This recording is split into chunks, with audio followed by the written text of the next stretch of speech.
வணக்கம். புனர்ஜன் ஆயுர்வேதா ஹாஸ்பிட்டலுக்கு வந்த பேஷண்ட்ஸ் தாங்கள் அனுபவத்தை நம்மிடம் பகிர்ந்து கொண்டார். புனர்ஜனை நாடி அவர்கள் சொன்னது இதுதான். என்னோட பேர் சண்முகப்பிரியா. நான் வந்து திண்டுக்கல்லேருந்து வரோம். வயசு 43. ஆக்சுவலாக வந்துட்டு எனக்கு லாஸ்ட் இயர் செப்டம்பரில் வந்து கன்ஃபார்ம் ஆச்சு. இந்த மாதிரி வந்து எனக்கு ரொம்ப இருமல் இருந்தது, காஃப் இருந்தது. அதே மாதிரி ஒரு தண்ணி குடித்தா கூட எனக்கு செஸ்ட்டு கிட்ட பெயின் இருந்தது. என்னடா இவ்வளோ பெயினாக இருக்கே அப்படின்ட்டு ஃபீவர் வேறு மாறி மாறி வந்துகிட்டே இருந்தது. ஃபீவர் இருக்கவும் நான் போய் லோக்கலில் டாக்டரை பார்த்தேன். அவங்க ஒரு சிடி ஸ்கேன் எடுத்துகிட்டு வர சொன்னாங்க. அந்த சிடி ஸ்கேன் எடுக்கிறப்போ ஒரு கட்டி இருக்குதுன்னு சொன்னாங்க. அப்புறம் இதை பயாப்சி பண்ணி பார்த்தா தான் வந்து என்னென்னு டிக்ளேர் பண்ண முடியும்னு சொன்னப்போ ஒரு பயாப்சி பண்ணோம். பயாப்சியில் வந்து இது கேன்சர் இது செல்ஸ் இருக்குது அப்படின்னு சொல்லி அந்த கட்டி கன்ஃபார்ம் ஆச்சு.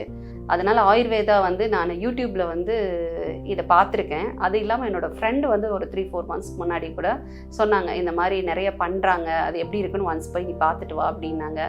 சரி, அதனால் வந்து எப்படி இருக்கும், என்ன செய்யுது, இது வந்து ரசாயன முறை மருந்துன்னு சொல்கிறாங்க.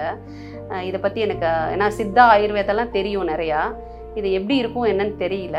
அப்புறம் இங்கே வந்து பார்த்துருக்கேன். பார்த்ததுக்கப்புறம் எனக்கு வந்து இந்த மாதிரி இருக்குன்னு சொல்லி அவங்கள்ட்ட சொல்லியிருக்கேன். இப்போ நான் எடுத்துக்க போகிறேன். எப்படி இருக்குங்கிறது இனிமேல் தான் தெரியும். பார்த்தீங்களா, அவர்களின் வார்த்தைகளில் உள்ள தைரியமே புனர்ஜனின் வெற்றி.